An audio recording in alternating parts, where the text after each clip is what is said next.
देखो आप लोग रसायन विज्ञान केमिस्ट्री, ठीक है। तो केमिस्ट्री होती क्या है, ठीक है। तो विज्ञान की वह शाखा जिसके अंतर्गत पदार्थों के गुणों का, उनमें होने वाले परिवर्तनों का, उनके आपसी संबंधों का आदि का अध्ययन किया जाता है, ठीक है। केमिस्ट्री शब्द जो है यूनान के कीमिया शब्द से उत्पन्न हुई है, जिसका अर्थ होता है कार्य, ठीक है। मेरी बात समझना है। आइए हम लोग बात करते हैं केमिस्ट्री का भारत में क्या उपयोग रहा, ठीक है। अर्थात भारत में रसायन विज्ञान, भारत में रसायन विज्ञान, भारत में रसायन विज्ञान chemistry in India, chemistry in India. मेरी बात ध्यान से सुनो, भारत में रसायन का कितना महत्व रहा है। तो भारतवर्ष में रसायन जो है वैदिक साहित्य से लेकर के, अर्थात वैदिक युग से ही केमिस्ट्री का संबंध रहा है भारत में, क्योंकि वैदिक साहित्य में रसायन विज्ञान के अर्थात उनके तत्वों के बारे में बहुत सारा जिक्र है, ठीक है। वैदिक साहित्य में के अनुसार पूरे ब्रह्मांड जो है 5 तत्वों से मिलकर बना था, जिसमें था पृथ्वी, अग्नि, वायु, आकाश तथा जल। इनका वर्णन हमारे वैदिक साहित्यों में मिलता है, बस में इनका वर्णन वैदिक साहित्यों में मिलता है। अथर्ववेद में लोहा, कॉपर, निकिल आदि तत्वों का भी वर्णन मिलता है अथर्ववेद में, ठीक है।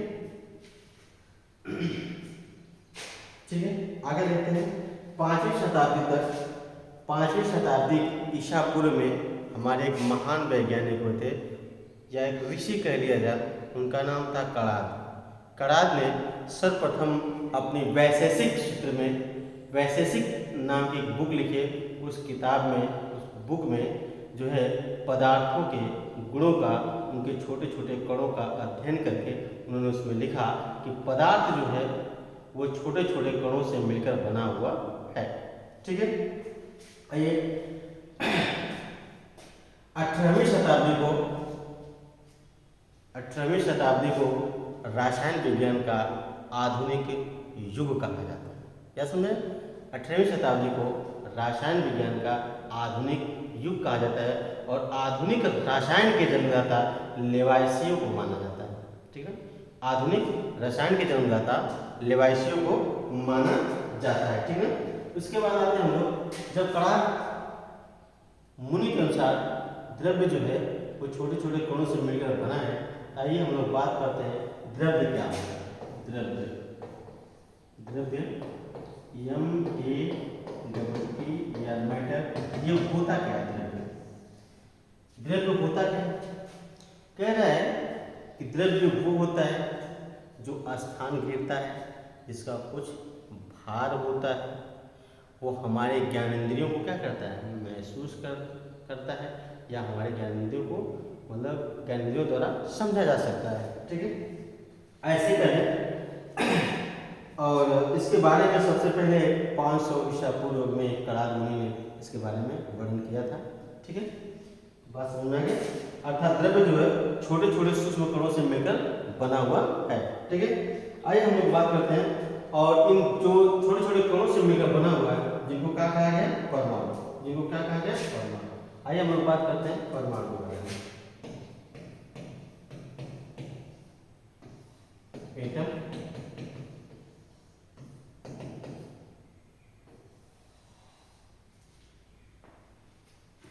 किसी भी तत्व का वह सूक्ष्मतम कण जो रासायनिक क्रिया में भाग लेता है लेकिन स्वतंत्र अवस्था में नहीं रह सकता, उसे हम लोग क्या कहते हैं? परमाणु कहते हैं, 18वीं शताब्दी में डाल्टन का परमाणु सिद्धांत आया। उसके अनुसार उन्होंने जो सिद्धांत दिया, बताया कि जितने भी द्रव्य हैं वो छोटे छोटे कणों से मिलकर बना हुआ है, जिनको परमाणु कहते हैं। और परमाणु जो है किसी भी तत्व का सूक्ष्मतम कण है जो स्वतंत्र अवस्था में नहीं रह सकता, लेकिन रासायनिक अभिक्रिया में क्या करता है, भाग लेता है, परमाणु कहलाता है। 19वीं शताब्दी तक परमाणु क्या था? 19वीं शताब्दी की शुरू 18वीं शताब्दी तक, एक कह लीजिए कि 17वीं शताब्दी के बाद खोज शुरू होती है, और 18वीं शताब्दी के लास्ट में और 19वीं शताब्दी के प्रथम में यह पता चला कि परमाणु जो है अविभाज्य नहीं है। परमाणु क्या है? अविभाज्य नहीं है। यह छोटे छोटे मूल कणों से मिलकर बना हुआ है, जिन्हें मौलिक कण कहा जाता है। ठीक ना? इन मौलिक कण में सबसे पहले ये बात हम इनका स्ट्रक्चर कैसे है, आइए हम लोग बात करते हैं इसके स्ट्रक्चर के बारे में। ठीक है,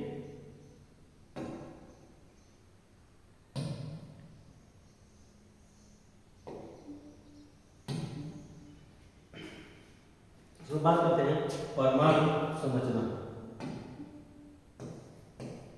परमाणु संरचना, एटॉमिक स्ट्रक्चर।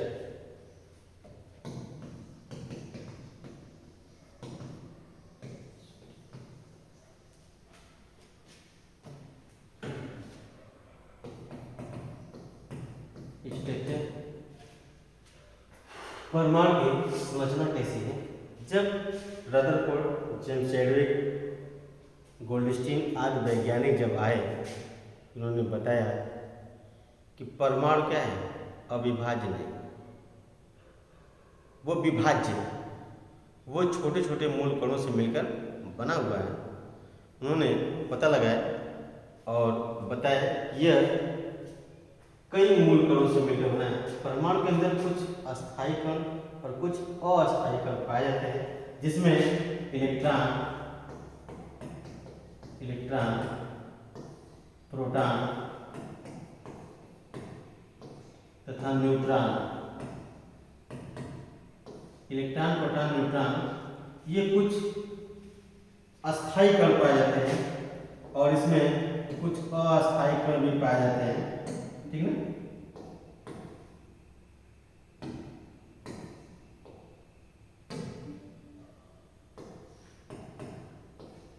ये अस्थायी कण पाए जाते हैं, इसमें कुछ अस्थायी कण भी पाए जाते हैं, लेकिन अस्थायी कण में केवल आपको मैं बता दूं अपनी तरफ से, केवल मेसान जो है, मेसान, इसको पाई मेसान कहते हैं।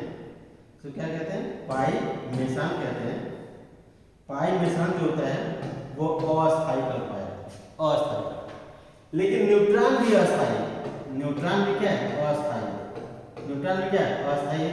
इसकी जो अर्ध आयुकाल है, अर्ध आयुकाल जो है, अर्ध आयुकाल जो है कितना दिन है? 17 मिनट। कितना है? 17 मिनट। किसका? न्यूट्रॉन। जब ये नाभिक के बाहर होता है तब यह अस्थायी का काम करता है, ये अस्थायी होता है, और इसकी अर्धायु होती है 17 मिनट में क्या होता है? समाप्त हो जाता है। पाई मेसान एक अस्थायी कण है। वैसे तो न्यूट्रॉन के बाद Mason, positron, neutrino, anti neutrino,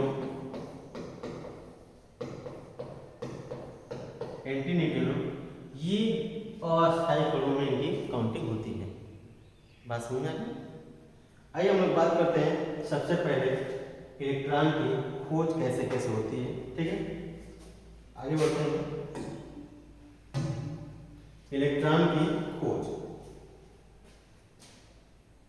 electron की खोज, इलेक्ट्रॉन की खोज, डिस्कवरी ऑफ इलेक्ट्रॉन।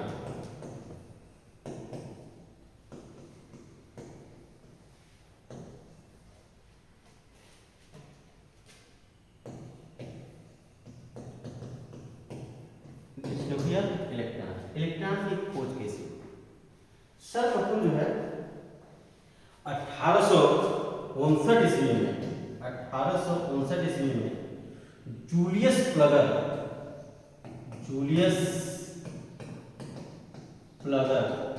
नाम के एक वैज्ञानिक है, जिन्होंने बताया कि अगर किसी भी विसर्जन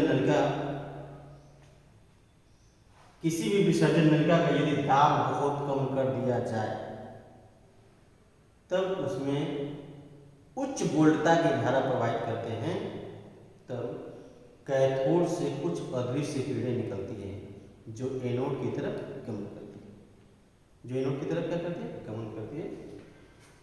ऐसे उन्होंने बताया था कि कोई विसर्जन नलिका हो और इस विसर्जन नलिका में कैथोड से एक कैथोड प्लेट थी, इसमें जो उच्च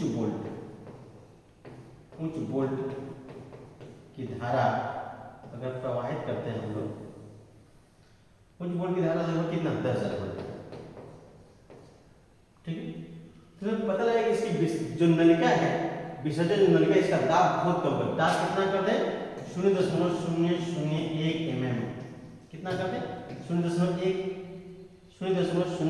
mm कर दें, तब इसमें से और इसको उच्च वोल्टता की धारा प्रवाहित करें। ये जो कैथोड है इसको कहते हैं कैथोड। ये जो कैथोड है इससे कुछ अदृश्य किरणें निकलती है और जो किधर गई एनोड की तरफ गई।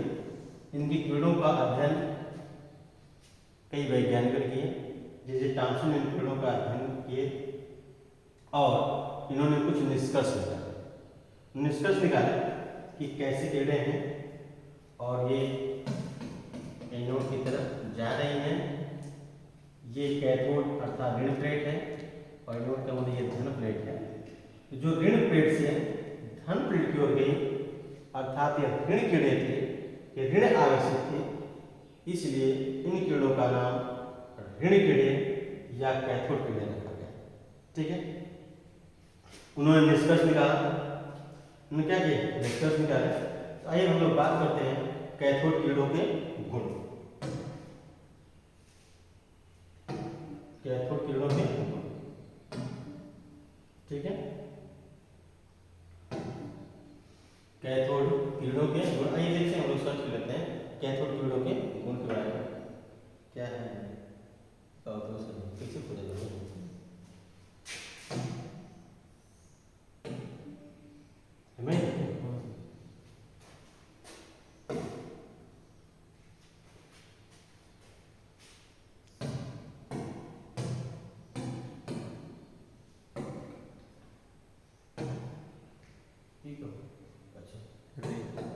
रे कैथोड रेज RAYS सही ना।